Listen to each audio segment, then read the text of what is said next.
धर्म, अध्यात्म और पर्व त्योहार से जुड़ी सटीक जानकारी के लिए हमारे चैनल को ज़रूर सब्सक्राइब करें और ताज़ा अपडेट के लिए बेल आइकन दबाना न भूलें।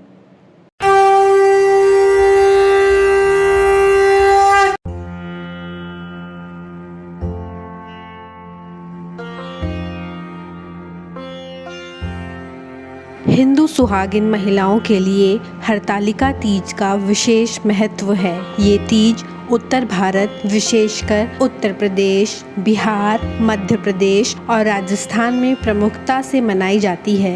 इस दिन महिलाएं निर्जला व्रत रखती हैं और भगवान शिव व माता पार्वती की आराधना करती हैं। मान्यता है कि इस व्रत के प्रभाव से पति की उम्र लंबी होती है और शिव पार्वती अखंड सौभाग्य का वरदान देते हैं। इस व्रत को कुंवारी कन्याएं भी रखती हैं। कहते हैं कि हरतालिका तीज का व्रत करने से मनवांछित पति की प्राप्ति होती है। अन्य तीज व्रतों की तुलना में हरतालिका तीज का व्रत बेहद कठिन माना गया है, क्योंकि इसमें महिलाएं 24 घंटे से भी अधिक समय तक निर्जला रहकर उपवास रखती हैं। यही नहीं, इसमें रात्रि के समय सोना भी वर्जित है। हरतालिका 2 शब्दों से मिलकर बना है, हरत और आलिका। हरत यानी अपहरण और आलिका यानी कि महिला मित्र। दरअसल पौराणिक मान्यताओं के अनुसार माता पार्वती के पिता उनका विवाह भगवान विष्णु से करवाना चाहते थे, लेकिन माँ पार्वती की इच्छा इसके विपरीत थी। वो मन ही मन भगवान शिव को अपना पति मान चुकी थीं। ऐसे में माँ पार्वती की सहेली उन्हें अपने साथ ले जाकर एक घने जंगल में छिपा देती है। माता पार्वती लंबे समय तक अन्न जल ग्रहण किए बिना भगवान शिव की आराधना करती हैं। अंत में पार्वती की तपस्या से प्रसन्न होकर भगवान उन्हें पत्नी रूप में स्वीकार कर लेते हैं। हिंदू पंचांग के अनुसार भाद्रपद महीने की शुक्ल पक्ष की तृतीया को हरतालिका तीज मनाई जाती है। हर साल ये तीज अगस्त या सितंबर के महीने में आती है। इस बार हरतालिका तीज 21 अगस्त को है। इस बार हरतालिका तीज की पूजा का प्रातःकालीन मुहूर्त सुबह 5:54 से 8:30 तक है। वहीं प्रदोष काल में हरतालिका की पूजा का मुहूर्त शाम 6:54 से रात 9:06 तक है। हरतालिका तीज व्रत के नियम इस प्रकार है। हरतालिका तीज का व्रत निर्जला किया जाता है, यानी व्रत के दौरान जल ग्रहण करना वर्जित है।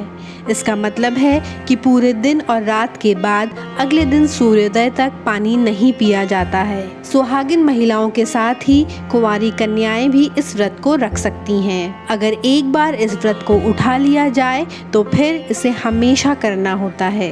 हरतालिका तीज के दिन रात्रि जागरण किया जाता है। महिलाएं रात भर जागते हुए भगवत भजन गाती हैं। इस व्रत में रात्रि में सोना वर्जित है। हरतालिका तीज की पूजन सामग्री। हरतालिका व्रत से पहले ही पूजन सामग्री एकत्रित कर लें।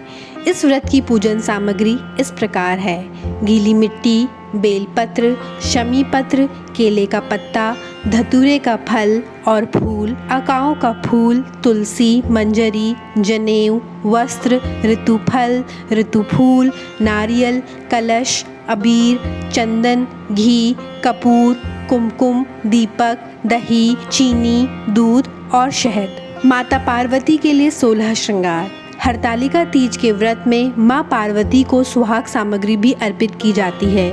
सुहाग सामग्री में शामिल हैं बिंदी, कुमकुम, सिंदूर, कंघी, माहौर और सुहाग पिटारी। हरतालिका तीज की पूजन विधि। प्रदोष काल में हरतालिका तीज की पूजा का विधान है। प्रदोष काल यानी कि दिन रात के मिलने का समय अर्थात संध्या काल है। हरतालिका तीज के दिन इस प्रकार शिव पार्वती की पूजा की जाती है। तीज के दिन सवेरे नित्य कर्म और स्नान से निवृत्त होकर स्वच्छ वस्त्र धारण करें।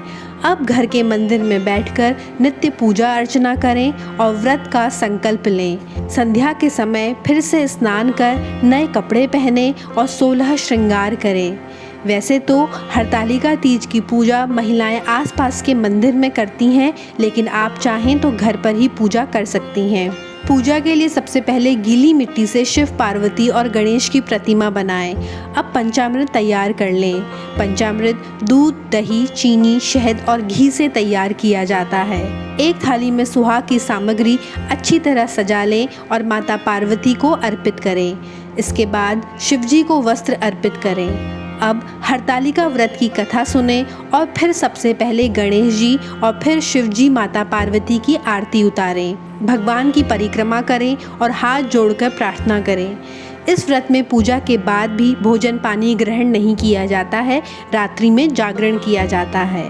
अगले दिन सूर्योदय के समय स्नान करने के बाद माता पार्वती का पूजन करें और उन्हें सिंदूर चढ़ाएं। अब माता पार्वती को खीरे और हलवे का भोग लगाएं। माँ को भोग लगाने के बाद आप स्वयं भी खीरा खाएं और व्रत का पारण करें। माता पार्वती को चढ़ाई पूजन सामग्री को एकत्र कर किसी सुहागिन महिला को दान दें।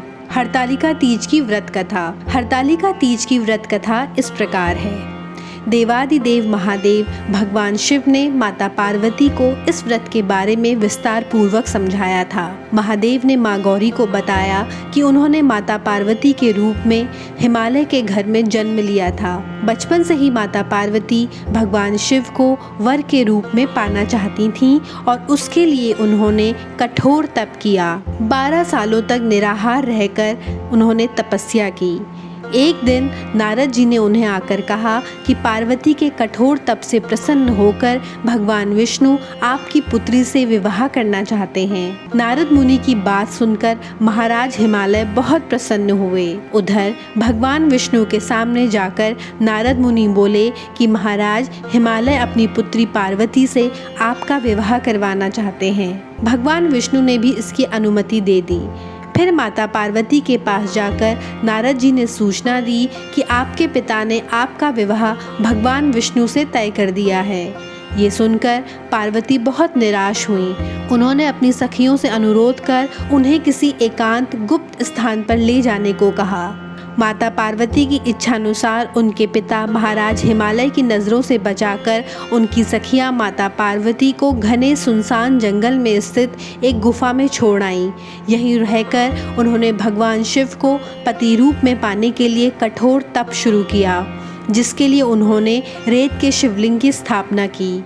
संयोग से हस्त नक्षत्र में भाद्रपद शुक्ल तृतीया का वो दिन था जब माता पार्वती ने शिवलिंग की स्थापना की थी। इस दिन निर्जला उपवास रखते हुए उन्होंने रात्रि में जागरण भी किया। माता पार्वती के कठोर तप से भगवान शिव प्रसन्न हुए और उन्होंने उनकी मनोकामना पूर्ण होने का वरदान दिया। अगले दिन अपनी सखी के साथ माता पार्वती ने व्रत का पारण किया और समस्त पूजा सामग्री को गंगा नदी में प्रवाहित कर दिया।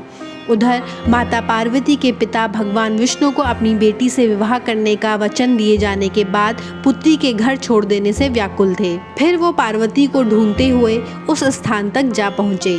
इसके बाद माता पार्वती ने उन्हें अपने घर छोड़ देने का कारण बताया और भगवान शिव से विवाह करने के अपने संकल्प और शिव द्वारा मिले वरदान के बारे में बताया।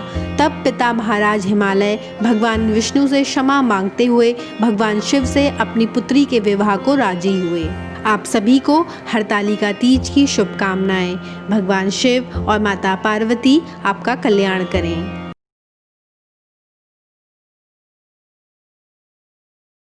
धर्म, अध्यात्म, व्रत, त्योहार और ज्योतिष के बारे में और अधिक जानकारी के लिए देखते रहें पूजापंडित.com।